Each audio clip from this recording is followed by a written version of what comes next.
नमः शिवाभ्यां नवयौवनाभ्याम् परस्पराश्लिष्टवपुर्धराभ्याम् नगेन्द्रकन्या वृषकेतनाभ्याम् नमो नमः शङ्कर पार्वतीभ्याम् नमः शिवाभ्यां सरसोत्सवाभ्याम् नमस्कृताभीष्टवरप्रदाभ्याम्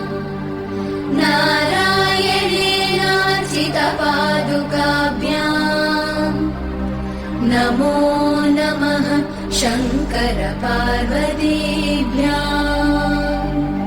नमः शिवाभ्यां वृषवाहनाभ्याम् विरिञ्चि विष्णु इन्द्रसुपूजिताभ्याम् विभूतिपाटीरविलेपनाभ्याम्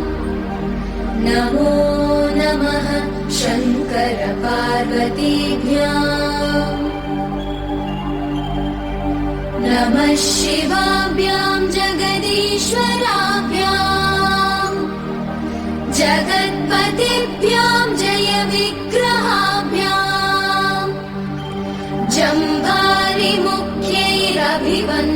जम्भारिमुख्यैरभिवन्दिताभ्याम् नमो नमः शङ्कर पार्वतीभ्याम् नमः शिवाभ्यां परमौषधाभ्याम् पञ्चाक्षरी पञ्जररञ्जिताभ्याम्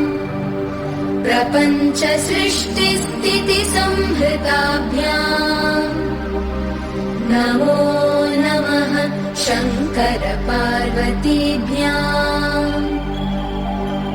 नमः शिवाभ्याम् अतिसुन्दराभ्याम्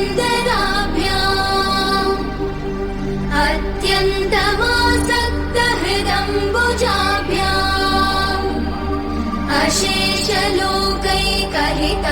अशेषलोकैकहितङ्कराभ्याम् नमो नमः शङ्कर पार्वतीभ्याम् नमः शिवाभ्यां कलिनाशनाभ्याम्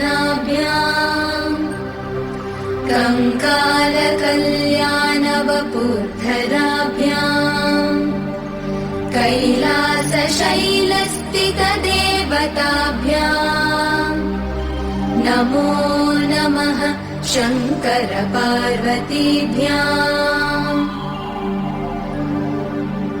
नमः शिवाभ्याम् अशुभापहाभ्याम्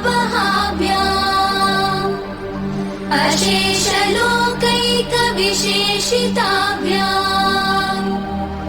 अकुण्ठिताभ्यां स्मृतिसंवृताभ्याम् नमो नमः शङ्कर पार्वतीभ्याम्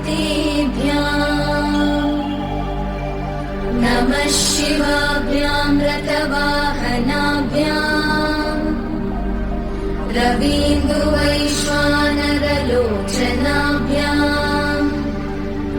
राकाशशाङ्काभमुकाम्बुजाभ्याम् नमो नमः शङ्कर पार्वतीभ्याम् नमः शिवाभ्यां जटिलन्धराभ्याम्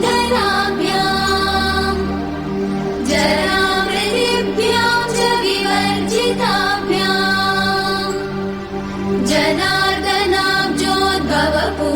जनार्दनाब्जोद्भवपूजिताभ्याम् नमो नमः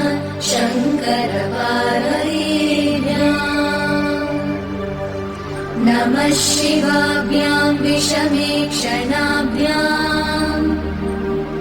बिल्वच्चदामल्लिकदामभृद्भ्याम्